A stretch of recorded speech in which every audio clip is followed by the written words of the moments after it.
Welcome to Military Images Live. This is Ron Coddington, the editor and publisher of Military Images, coming to you from Arlington, Virginia. And we've been out a couple of weeks since our last program, and we're going to pause just for a minute or two to allow folks to come into this live broadcast.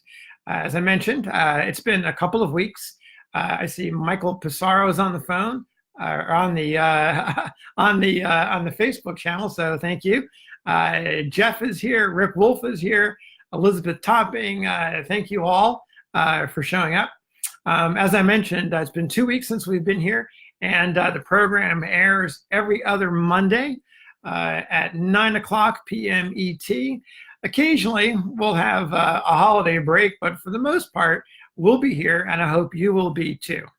So I want to start the evening by mentioning three individuals that you may have heard about if you've been following any of the Facebook groups in the last couple of months.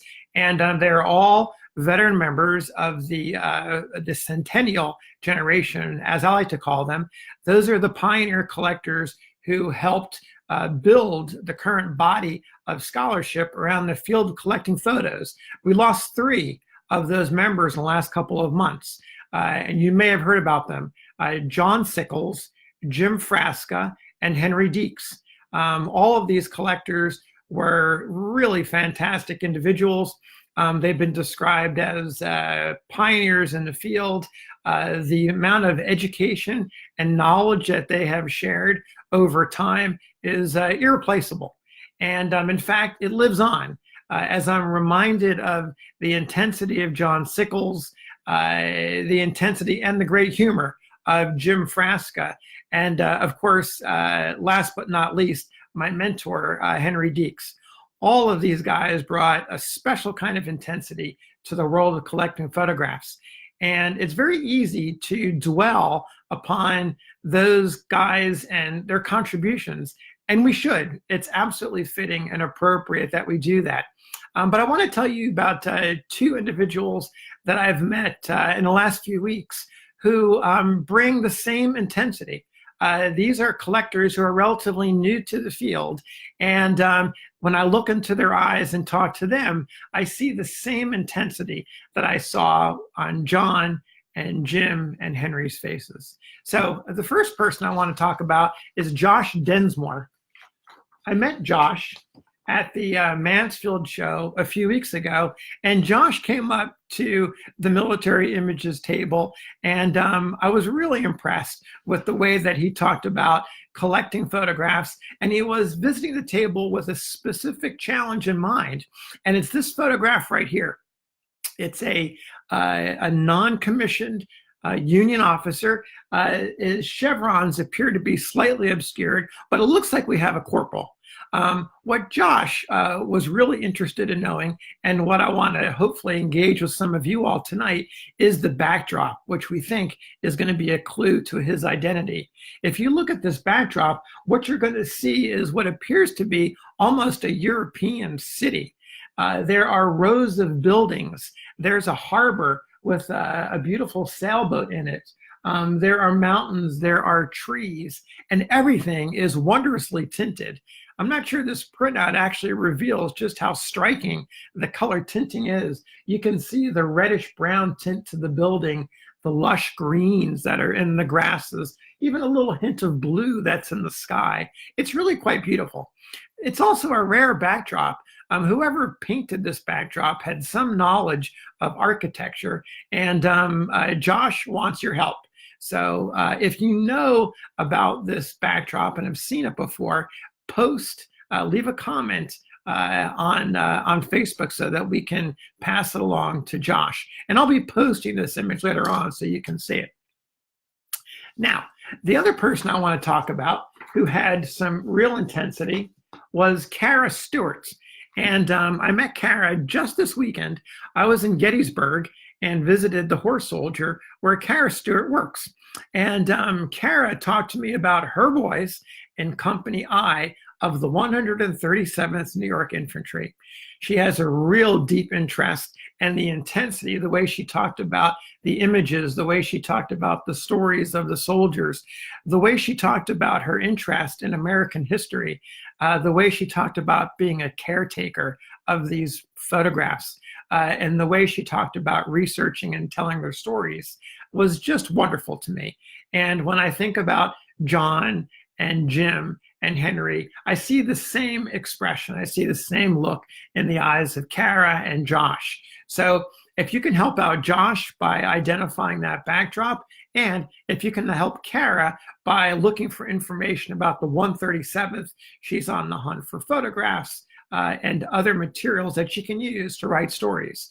So if you've ever wondered about the field of collecting Civil War photographs, I hope that Josh and Kara can be lessons to all of us, that the work that Jim and John and Henry have done over these many years is being passed along to a new generation of collectors. And I suspect that some of you are also in that category of new collectors. Judging from the emojis that I'm seeing flying up on the screen right now, the hearts, I think that is probably the case. So please continue to pass along the information and continue to keep sharing everything you know about these images. So speaking of time, one of the neat things about the magazine, about Military Images magazine, is that we, a couple years ago, put the entire run, almost now 40 years worth of images, onto a website called Journal Storage, or JSTOR. This is it's a nonprofit group that preserves what they consider to be magazines of interest and journals of interest to America. And so they selected us. And trust me, I was super excited to be able to have 40 years worth of military images digitized and made searchable. All of that went online in April of 2018. And so flash forward to today, and we have an entire year worth of statistics. This gives us some insights about what are folks looking at? What are they interested in?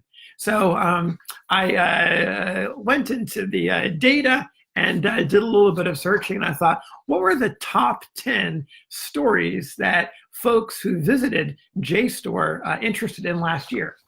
And so it's probably not a surprise to you that World War I was a hot topic. Searches for World War I were really, really big. And perhaps, again, not a surprise, is 5 of the top stories on the list were about World War I. Weapons of the American soldier in the Great War, African Americans in the Great War, 1917 to 1919. Ernest Hemingway in the First World War, World War I shoulder patches, American edged weapons, the list goes on. And so a lot of interest in World War I and a lot of references in the magazine to World War I. Now, if you filter out all the World War references, all the World War I references, and focus on the Civil War and other time periods, you wind up with a different kind of a top 10 list.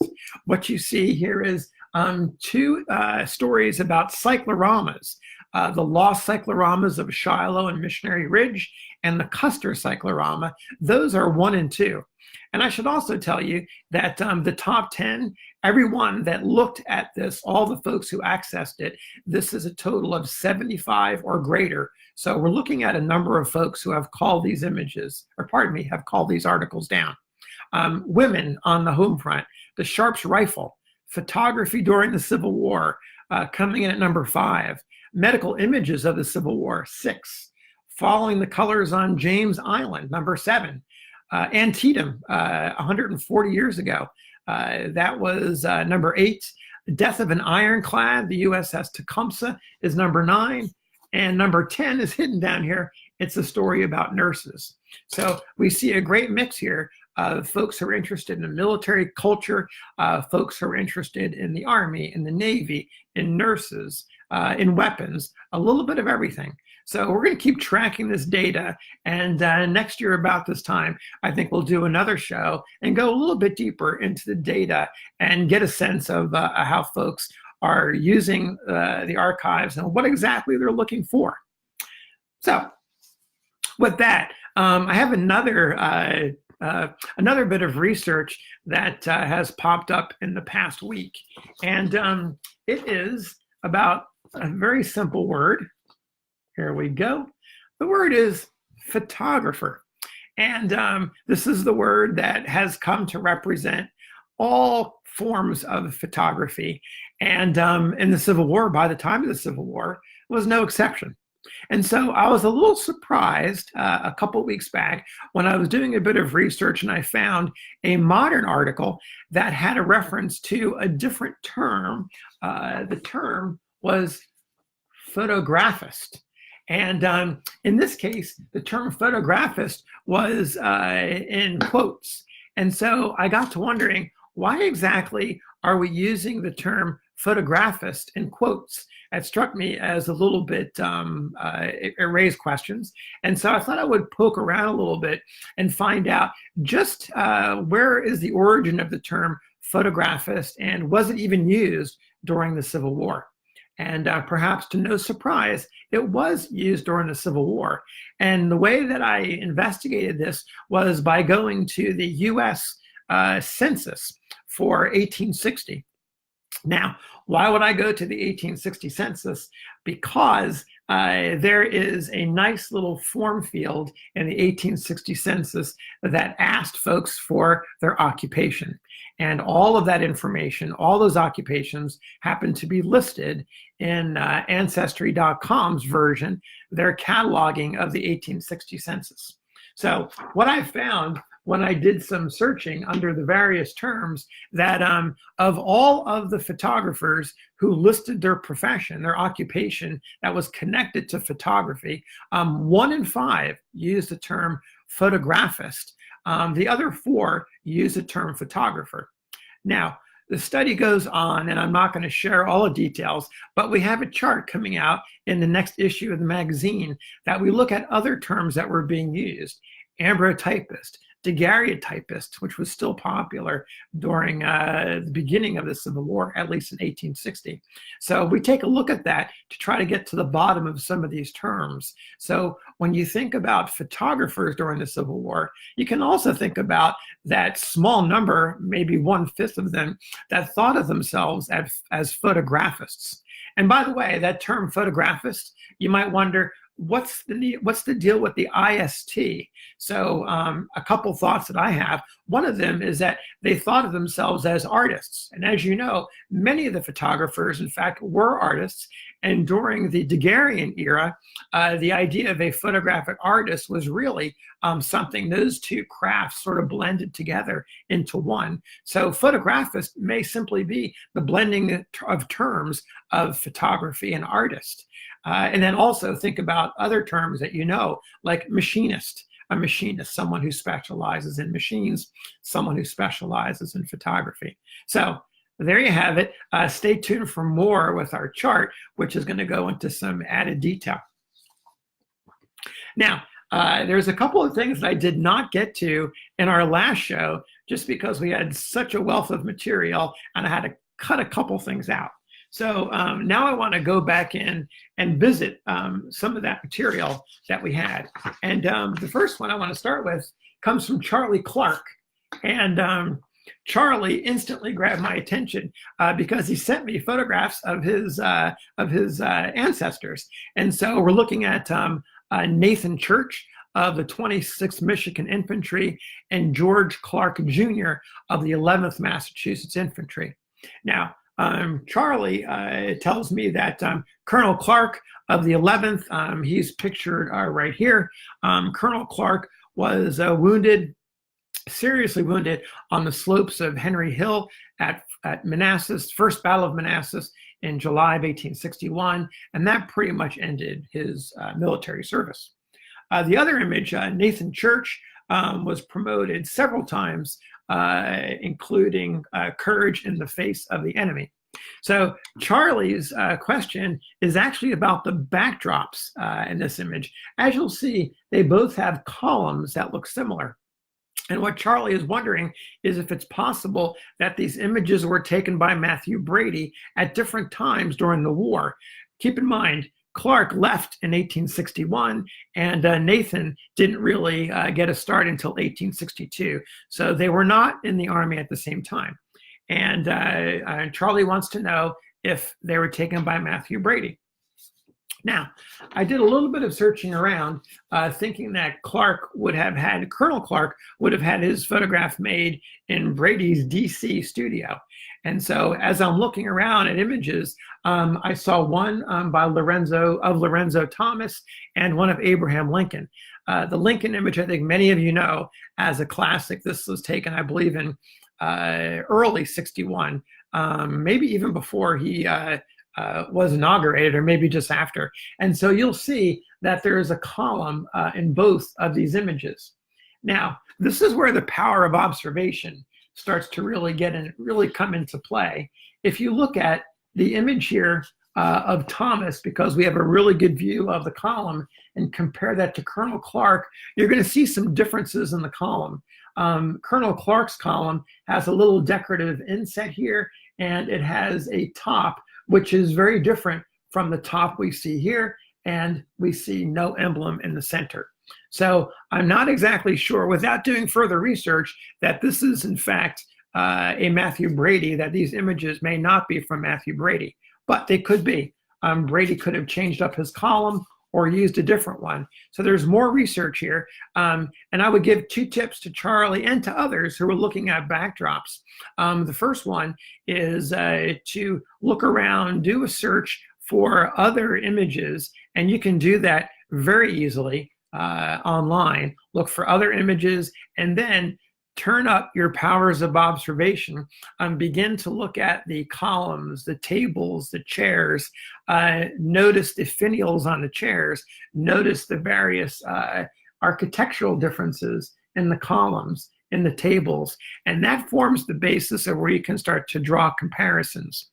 Of course, the material on chairs, tablecloths, all of that begin to add to the bigger picture of helping to identify the place where a soldier or a sailor sat.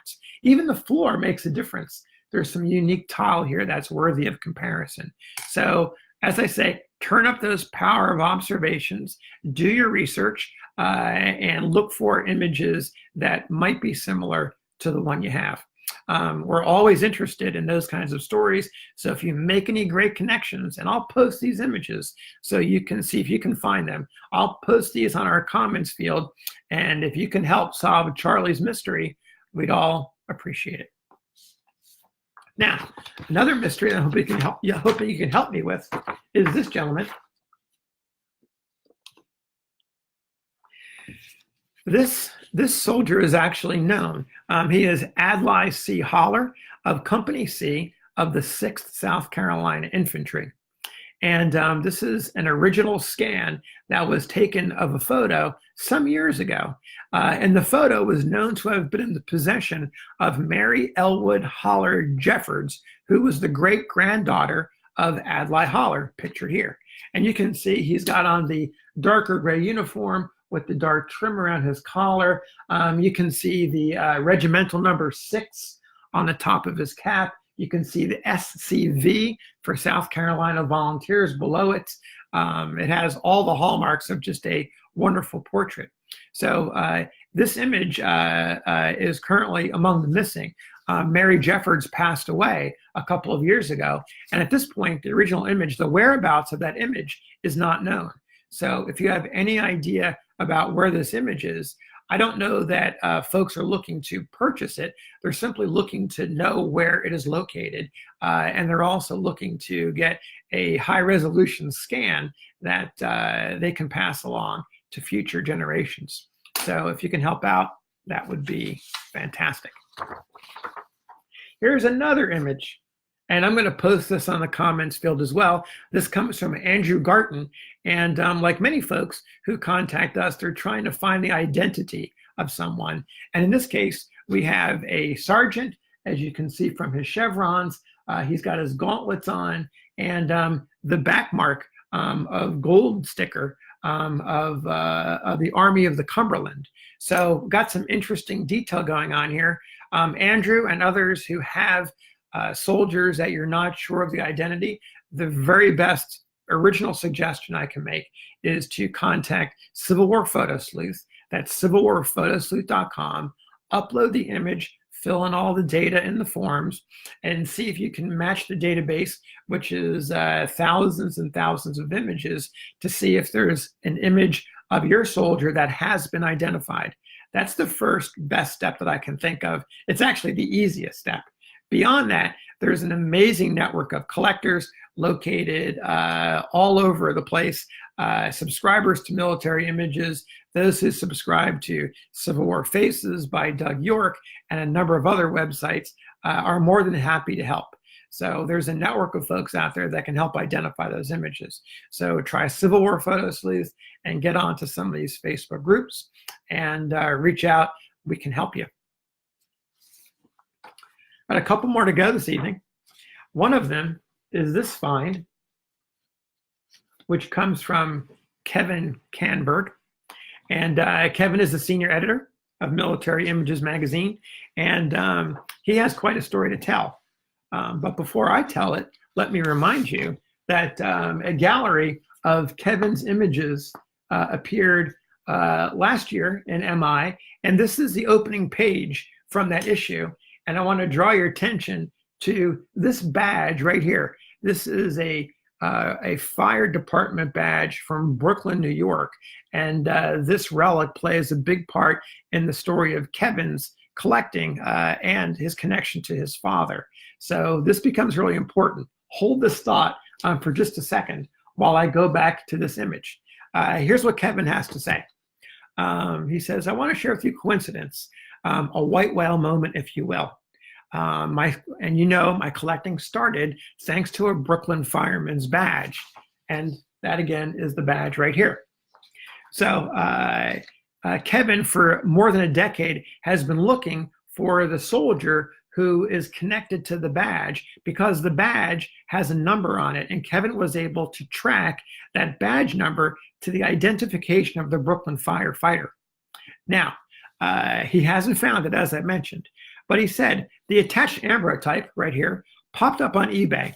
I recognized the soldier as a member of the 14th Brooklyn, and the price was reasonable, and I bought it. I noticed on the listing that some kind of badges was on his chest, but it was too blurry to tell. Well, I got the image and nearly fell over. He is actually wearing a Brooklyn's firefighter badge. And he adds, I can read the badge number. So this means, you can figure it out from here, is because we know the badge number, Kevin is going to be able to identify this soldier. So stay tuned. We'll have more for that coming up on a future show or a future issue. So I love those kinds of coincidences. It's the kind of research that is really kind of by chance. Who would think that the fireman's badge would be recognized by someone who has such a connection to fireman's badges, nonetheless a Brooklyn's fire badge, and knows the number it can track down the person. So it sort of reinforces what I said earlier about the powers of observation. Pay very special attention to every detail of a photograph, because in that photograph somewhere may be the clue that can help you identify the soldier. Now, speaking of zouaves, I've got to show you this. Here's a great, great image of a zouave. And this comes from the Bob Zincraft collection. And I think it's really representative, a number of scans of the scans that I made at the Mansfield show that was held earlier in the early part of May. And we had a great time there. We had a number of individuals stop by the table. I lost track of all the scans that we did. I'm still making my way to all of them, but we've got a lot of great material for future issues. And one in particular, we scanned several really wonderful Tennessee Confederate images. So I'm hoping that, in fact, I'm not going to say hoping, we're planning on a Tennessee issue in December, which is our winter issue. We've got a number of images that we've scanned over the last few years, and now the ones we added from Ohio are going to make that collection really complete. So if you have Tennessee Confederates or know of someone who does, I urge you to contact me so we can think about including them in the magazine.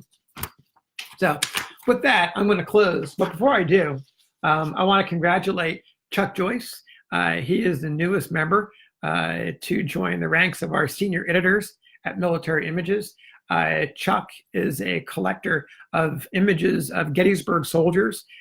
He is a writer and has done a fantastic job telling the stories and preserving the histories of these soldiers. And so for that reason and many others, we're recognizing him as a senior editor tonight. So thank you so very much to Chuck and to all of you who have fought the good fight to preserve and tell the stories of these great images. And on that note, I want to tell you again that we have a show coming up in Kansas City in the fall, in October, in conjunction with the Daguerrean Society. We have about 19 tables. Doug, if you're out there, you can correct me or confirm this. Doug York of Civil War Faces and Military Images are partnering up on this show. We're currently looking for dealers to fill our tables. So if you're interested and you want to go out to Kansas City, please join us. Leave a comment or contact me or contact Doug. And with that note, I'm going to say goodnight. Thank you so very much. Take care, and we'll see you in a couple weeks on the next Military Images Live. Good night.